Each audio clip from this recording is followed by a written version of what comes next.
اللہ تبارک و تعالیٰ نے قرآن مجید میں فرمایا ہے کہ فَبِمَا رَحْمَةٍ مِّنَ اللَّهِ لِنْتَ لَهُمْ، فرمایا محبوب اللہ کی خاص رحمت ہوئی کہ آپ اپنے غلاموں کے لیے نرم دل ہو گئے۔ وَلَوْ كُنْتَ فَظًّا غَلِيظَ الْقَلْبِ لَانفَضُّوا مِنْ حَوْلِكَ، اگر آپ سخت دل ہوتے تو یہ بیچارے آپ کے پاس سے بکھر جاتے۔ خاص رحمت ہوئی کہ آپ نرم دل ہو گئے۔ نبی پاک صلی اللہ تعالی علیہ وسلم کے قلب اطہر کو اللہ نے خاص نرمی امت کے حق میں عطا فرمائی۔ بیسوں درجنوں احادیث آپ کو اس عنوان کی ملیں گی کہ سرکار صلی اللہ علیہ وسلم نے فرمایا کہ میرا دل چاہتا تھا میرا کہ میں تم پر تہجد کی نماز ضروری قرار دے دوں، لیکن تمہیں تکلیف ہوگی تو میں نے اپنی چاہت نہیں دیکھی، تمہاری نیند دیکھی۔ فرمایا جی چاہتا ہے میرا لمبی نماز پڑھاؤں، لمبی نماز، لیکن جب امامت کر رہا ہوتا ہوں تو پیچھے کسی بچے کے رونے کی آواز آتی ہے تو حضور فرماتے ہیں میں پھر اللہ کی نماز کو مختصر کر دیتا ہوں۔ خاص نرمی سرکار کے قلب اطہر میں، خاص نرمی امت کے لیے، خاص قسم کا درد، غریب کا بھی، مجبور کا بھی، تنگ دست کا بھی، ان پڑھ کا بھی، گناہگار کا بھی۔ ہمارے ہاں اب جو سب سے بڑا مسئلہ ہے نا، لوگ سمجھتے یہ ہے کہ درد صرف اس کا نام ہے کہ آپ یتیموں کے لیے، بیواؤں کے لیے، مسکینوں کے لیے کوئی سوسائٹی بنا دیں اور یہ کام آپ کر لیں تو یہی درد ہے۔ حالانکہ جو یہاں سارا کچھ ہو رہا تھا، مدرسے کی بات ہو رہی تھی، یہ بہت بڑا درد ہے۔ آپ نے کسی غریب کو بھکاری جو بنانا ہے تو آپ ان غریبوں کے بچوں کو اداروں میں لا کے داخل کرائیں اور ان اداروں کی سرپرستی کریں تو وہ انشاءاللہ تعالی اللہ فضل کرے گا تو بھکاری نہیں بنیں گے، رہنما بنیں گے، مقتدا اور پیشوا بنیں گے۔ یہ سرکار کا درد ہے، یہ حضور کی چاہت ہے۔ نبی پاک صلی اللہ علیہ وسلم نے کہیں نہیں اعلان فرمایا کہ مکے میں یونیورسٹی بنائیں گے، سڑکیں پکی کرائیں گے، ہم کسی بات سے اختلاف نہیں کر رہے، یہ سارے کام خیر کے ہیں، فلاحی۔ لیکن نبی پاک صلی اللہ تعالی علیہ وسلم نے جو عنوان قائم کیا نا لوگوں کی اصلاح کا، وہ یہ ہے کہ میں تو اخلاق عالیہ کی تکمیل کرنے کے لیے آیا ہوں۔ انسان کا اخلاق سنور جائے، اس کی تعمیر ہو جائے، وہ کچھ بن جائے تو سب سے پہلے تو اسے اپنے آپ کو سکون نصیب ہوتا ہے، پھر جو اس کے قریبی ہوتے ہیں وہ بڑے سکھ میں آ جاتے ہیں کہ عادتیں سنور گئی۔ سرکار اصلاح فرماتے، تعلیم و تربیت کا خاص درد۔ یہ جو حضور کبھی طائف جاتے، کبھی عکاظ کی منڈی میں جاتے، کبھی لوگوں کو پیغام حق سناتے تو اس کے پیچھے وہ درد تھا کہ اللہ کے بندے اللہ والے بن جائیں، دوزخ سے بچ جائیں۔ قاضی اعجاز رحمۃ اللہ علیہ نے حدیث لکھی ہے، حضرت سیدنا انس بن مالک رضی اللہ تعالیٰ عنہ فرماتے ہیں ایک بدو حضور کی بارگاہ میں حاضر ہوا، دیہاتی تھا، ان پڑھ تھا۔ ہمارا رویہ کئی دفعہ سخت گیر ہو جاتا ہے سادے لوگوں کے ساتھ، اور بہت سارے لوگ ہیں جو جان چھڑا لیتے ہیں کہہ کے کہ گاؤں والے جاہل ہیں، نہیں سارے انہیں کیا پتا ہو، ان پڑھ ہیں جی، تو یہ تو آسان کام ہے، کسی کو جاہل کہہ کے جان چھڑانا تو آسان ہے، لیکن اس جاہل کو عالم بنا دینا یہ کمال ہے، اس کی تربیت کر دینا یہ کمال ہوتا ہے، یہ انفرادی فعل۔ دیکھیں نا بہت سارے لوگ زیادہ ٹریول کرتے ہیں، گھومتے ہیں، مسافر رہتے ہیں، اللہ آپ کو جزا دے گی، پیسے مدرسے میں دیں گے آپ، اللہ خوش رکھے، تشریف رکھے، اللہ آپ کو بہت ساری برکت ہے، جزائے خیر ہے، آپ تشریف رکھیں۔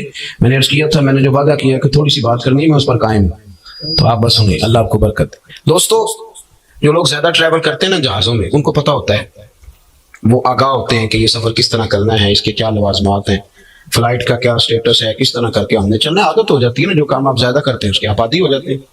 اور ہم نے یہ بھی دیکھا ہے کہ لمبی فلائٹس ہوتی ہیں تو لوگ سو جاتے ہیں، سوئے رہتے ہیں، انہیں کوئی پرواہ نہیں کیا ہو رہا ہے، کون آ رہا ہے، کون جا رہا ہے، عادی ہو گئے نا کہ اس کام سے۔ ایک بابا جی بیچارے غریب ہیں، وہ کمیٹیاں ڈال کے مرا کر دے جاتے ہیں، پہلی دفعہ گئے ہیں، کبھی ٹریول نہیں کیا، ان کو نہیں پتا کہ میں نے سیٹ نمبر کیسے دیکھنا ہے، سیٹ بیلٹ کیسے باندھنا ہے، امیگریشن کیسے کرانی ہے۔ انہی کے گاؤں کا ایک لڑکا جہاز میں بیٹھا ہے جو کہتا ہے کہ میں نے BBA کیا ہوا ہے، میں MBA کا اسٹوڈنٹ ہوں، PhD اسکالر ہوں۔ اور بابا جی جب داخل ہوتے ہیں تو وہ لڑکا ان کو دیکھتا ہے کہ وہ بابا جی آتے ہی کسی سیٹ پہ بیٹھ گئے، جہاز کا عملہ لڑنے لگا کہ بابا یہ تیری سیٹ ہی نہیں، تو سیٹ نمبر دیکھ، فلاں جگہ پہ جا۔ وہ کہتے ہیں بابا جی سیٹ بیلٹ مان لیں، وہ کہتے ہیں مجھے تکلیف ہوتی ہے۔ اب یہ دور کھڑا مذاق اڑا رہا ہے، کہہ رہا ہے جی ساڈے پنڈ دے بندے نہیں سیانے ہو سکتے، یہ ان پڑھ ہے جی، یہ جاہل ہے جی۔ تو دل کرتا ہے ایسے آدمی سے ڈگری لے کے بندہ پھاڑ دے۔ یہ تیری تعلیم تجھے سکھاتی ہے کہ تو کسی کو جاہل کہہ رہے ہیں، ان پڑھ کہہ رہے ہیں؟ میاں اگر تو پڑھا لکھا ہوتا تو اپنی سیٹ چھوڑتا، یہ پتہ چل گیا تھا میرے گاؤں کے ہیں، میرے علاقے کے ہیں، دروازے سے وصول کرتا، پھر سیٹ نمبر دیکھ کے انہیں سیٹ پہ بٹھاتا، پھر اپنے ہاتھوں سے سیٹ بیلٹ باندھتا، پھر انہیں کہتا بابا جی میں فلانی سیٹ پہ بیٹھا ہوں، دوبارہ ضرورت پڑی تو مجھے آواز دے لینا۔ تعلیم تو انسان کو، وہ کانا اکبر آبادی نے، ہم ایسی لاکھوں کتابیں قابل ضبطی سمجھتے ہیں کہ جن کو پڑھ کے بیٹے باپ کو خبتی سمجھتے ہیں۔ یہ جو بندہ 3-4 سیپلیوں میں BA کر لیتا ہے نا، یہ درس نظامی کے فاضل عالم سے آ کے پوچھتا ہے آپ کی تعلیم کتنی ہے؟ اللہ 6 سیپڑیوں میں BA کی ہے. وہ کہتے ہیں نہیں میں نے درس نظامی کی نہیں. وہ تو ٹھیک ہے پڑھے کہ نہ ہو بھائی، آپ نے پڑھنا لکھنا کس کا نام رکھا ہوا ہے؟ کس چیز کا آپ نے نام رکھا ہوا؟ آپ کسی اور کو بھی قبول کریں، کسی اور فن کو بھی تسلیم کریں. آپ غور کریں اس بات. تو حضرت انس بن مالک رضی اللہ تعالیٰ عنہ فرمانے لگے، بدو آیا حضور کی بارگاہ میں، عرض کرنے لگا یا رسول اللہ کچھ دیجئے. تو نبی پاک صلی اللہ علیہ وسلم نے کچھ دیا تو آداب نہیں جانتا تھا. ہم بغیر آداب بتائیں لوگوں کو بے ادب کہہ دیتے ہیں، سکھایا کچھ بھی نہیں اور جاہل کہہ دیا. اور بھائی حضور نے کچھ دیا تو اسے آداب نہیں آتے تھے اور وہ دیکھ رہا تھا مقدار. اور یہاں فاضل بریلوی فرماتے ہیں میرے کریم سے گر قطرہ کسی نے مانگا تو دریا بہا دیے ہیں در بے بہا دیے. تو یہاں تو ایک قطرہ ملے تو سمندر سے زیادہ کام دکھاتا ہے. تو حضور نے کچھ دیا تو کہنے لگا معاذ اللہ سما معاذ اللہ نقل کفر کفر نہ باشد. کہنے لگا میں تو بڑی تعریف سن کے آیا تھا، آپ نے تو کچھ بھی نہیں دیا. حضرت عمر نے تلوار نکال لی، اس بے ادب کی گردن اڑائیں گے. حضور نے فرمایا عمر ذرا ٹھہر. سرکار گھر لے گئے، جو دیا تھا اس سے ڈبل دیا، پھر تھوڑا اور دیا. اب مسکرایا. حضور نے فرمایا اب تیرا کیا خیال ہے؟ کہنے لگا طوفان میں ہوا اتنی تیز نہیں چلتی جتنی آپ کی سخاوت تیز چلتی ہے. فرمایا یہی بات میرے غلاموں کے سامنے جا کے کہہ دو گے؟ کہہ دو گے؟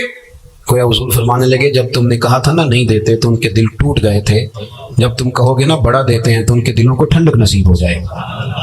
ہم نے بات کو سمجھ لیا. تھوڑا تھوڑا نا پیار کرنا شروع کریں. آپ چھوٹے تھے تو آپ پتہ نہیں کیا کہتے تھے، آپ کا ابا سنتا بھی تھا، برداشت بھی کرتا تھا، دلیل بھی دیتا تھا، کبھی غصہ نہیں کیا، کبھی غصہ نہیں کیا. ابھی منہ پہ تھپڑ نہیں مارے. تجھے عقل نہیں؟ اسے پتہ ہے کہ ابھی شعور اس کا کمزور ہے.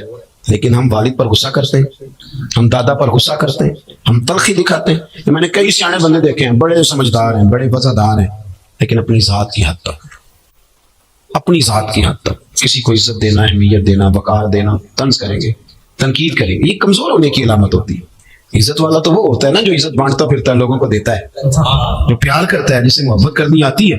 نبی پاک صلی اللہ علیہ وسلم نے جب اس کو سرکار باہر لائے تو سرور کائنات علیہ السلام کے غلاموں کے چہرے دیکھ کے کہنے لگا او میرے محبوب کے غلاموں، سخاوت سنی بڑی تھی پر دیکھی میں نے آج ہے.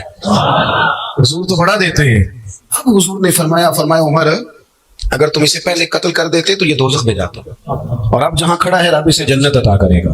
ایک مثال دی سرکار نے، وَتِلْكَ الْأَمْثَالُ نَضْرِبُهَا لِلنَّاسِ. مثال ہوتی ہے سمجھانے کے لیے، مثال ہوتی ہے سمجھانے کے لیے کہ بات انسان کے ذہن تک جتنا اس کا معیار ہے، اسٹیٹس ہے، جو نہج ہے، وہاں تک پہنچ جائے. اللہ کے رسول صلی اللہ علیہ وسلم نے فرمایا عمر میری اور تمہاری مثال، میری اور امت کی مثال اس آدمی کی مثال کی طرح جس کی اونٹنی بھاگ گئی تھی اور ناک سے نکیل نکل گئی تھی. بہت سارے لوگ اس کو پکڑنے کے لیے بھاگتے تھے، کسی کے قابو نہیں آتی تھی، کسی نے ڈنڈا مارا، کسی نے تلوار پکڑی، زخمی ہو گئی پر قابو نہ آئی. دوستو سننا، حضور فرماتے ہیں پھر اس کا اپنا مالک آ گیا. اپنا مالک، اس نے کہا پیچھے ہٹو، تم نے میرے جانور کا کیا حال کیا. تھوڑا سا چارہ زمین سے اٹھایا، اسے دکھایا تو اونٹنی دوڑی ہوئی ہے. اس نے اس کی پشت پر ہاتھ پھیرا، ناک میں نکیل ڈالی، اوپر سوار ہوا اور جاتی دفعہ کہنے لگا اونٹنی ہے میری، اسے سنبھالنے کا طریقہ بھی مجھے ہی آتا ہے.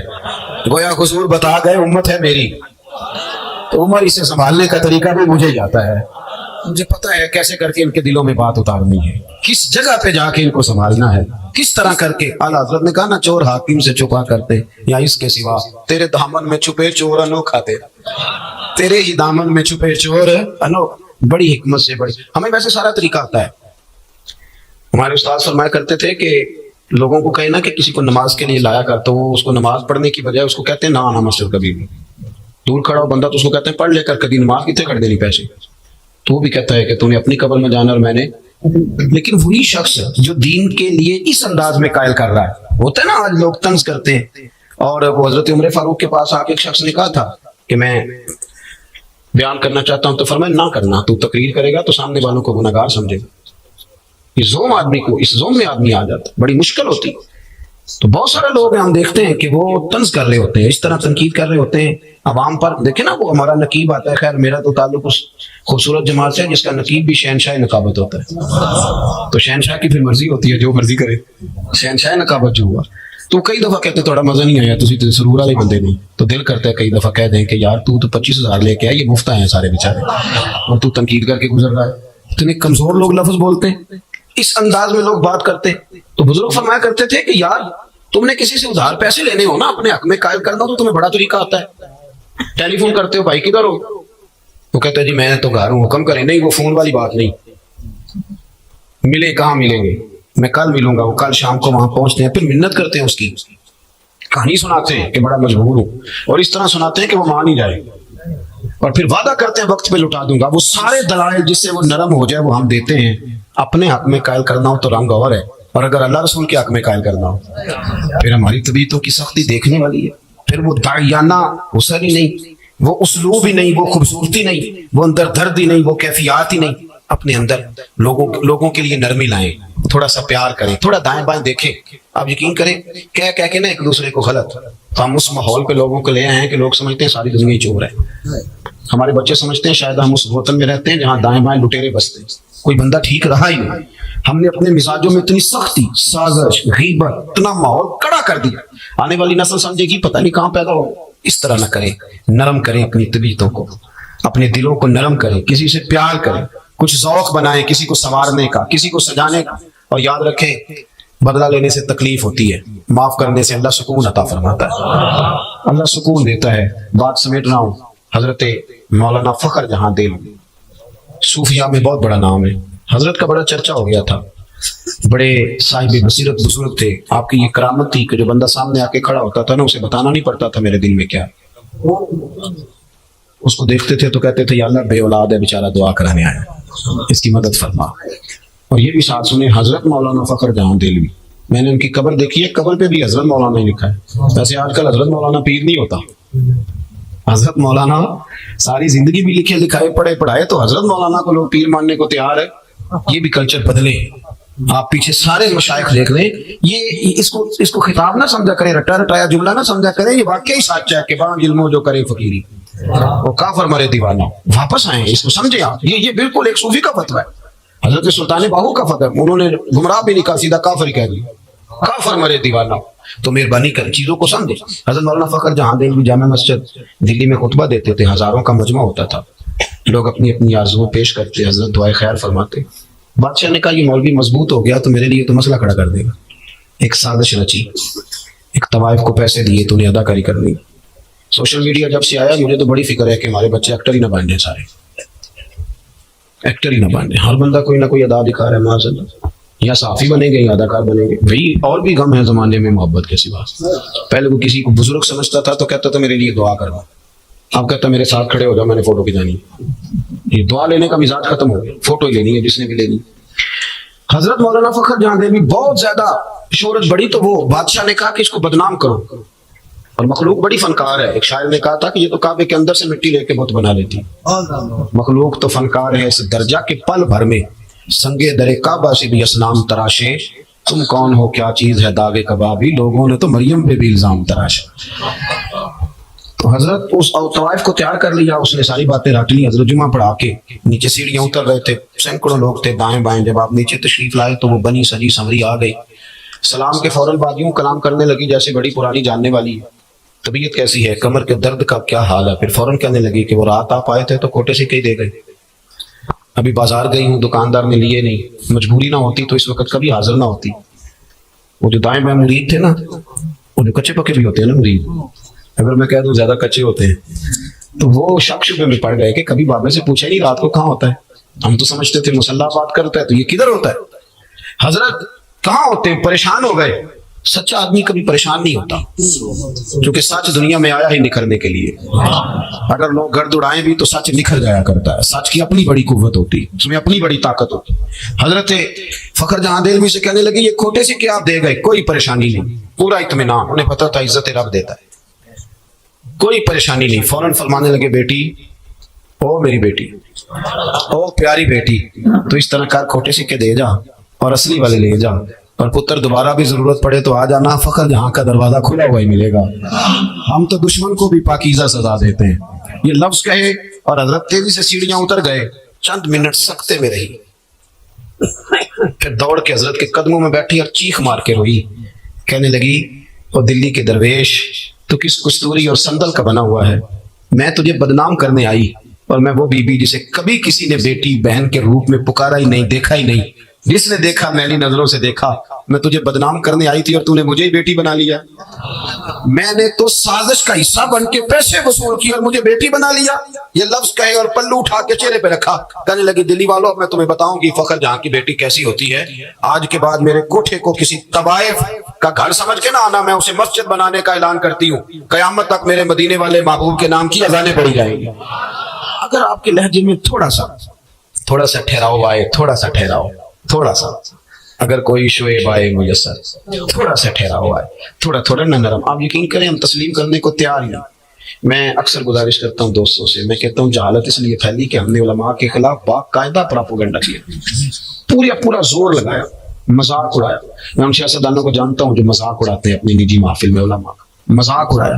ہم نے خوفناک لوگ سمجھ کے ان لوگوں کو پیش کیا. ہم نے رویہ اتنا سخت رکھا، وہ ختم پہ بلا لیا بچوں کو اور ان سے کہا 2 سپارے اور پڑھو، دیگ ابھی لیٹ ہے. یہ کبھی آپ نے کسی اور مہمان سے بھی کہا کہ 2 گھنٹے اور بیٹھو، دیگ لیٹ ہے؟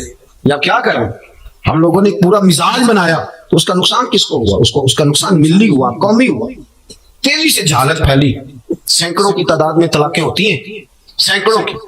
اور وہ بچہ جو ایم فل کا اسٹوڈنٹ ہے اس کو بھی یہ نہیں پتا کہ 3 طلاقیں میں نے دینی نہیں، میں نے 1 دینی ہے اگر غصہ آ بھی گیا، کیونکہ ہم نے دور کر دیا علماء سے، گیپ ڈال دیا.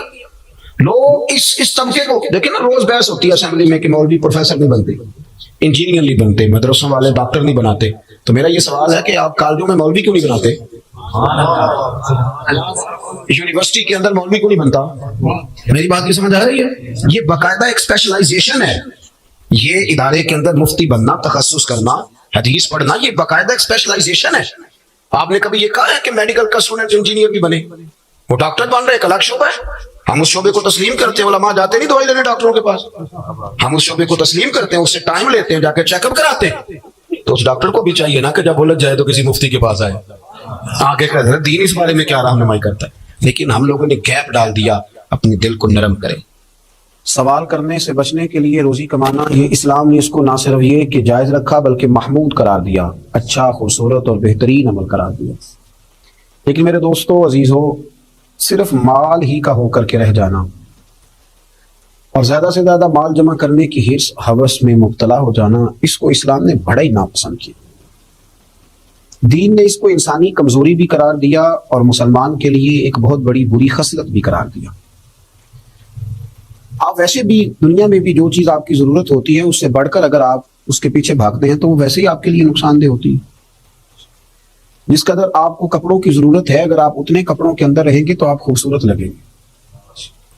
لیکن اگر آپ ضرورت سے زیادہ کپڑے اوڑھ لیں گے، ایسا کھلا لمبا چوڑا لباس پہنیں گے تو بھائے گا نہیں آپ.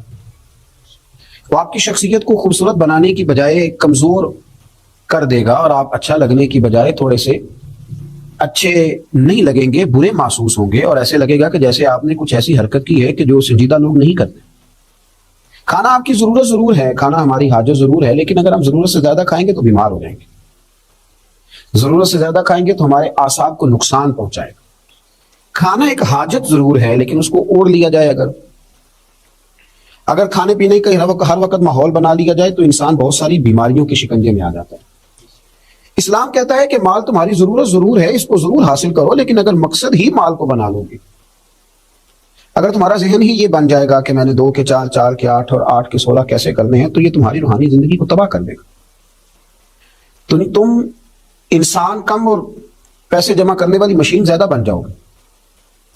پھر تمہارے اعصاب پر رشتوں کا کوئی تقدس نہیں رہے گا. تم ہر شخص کے ساتھ رشتہ اس لیے بناؤ گے کہ مجھے اس سے مالی طور پہ کیا نفع حاصل ہو سکتا ہے. پھر وہ سارا تقدس، وہ ساری خوبصورتی، زندگی کا وہ سارا حسن، جینے کا وہ سارا مزہ ضائع ہو جائے گا. کچھ لوگ اس طرح مال کے پیچھے بھاگے کہ زندگی کے آخری لمحے تک انہوں نے مال جمع کیا. نہ وہ کہیں ریٹائر ہو پائے، نہ وہ کہیں خاموش ہو پائے، نہ وہ زندگی میں کوئی اور کام کر پائے. بس آخری لمحے تک انہوں نے مال جمع کیا تو اللہ تعالیٰ نے اسے قرآن پاک میں بیان فرما دیا.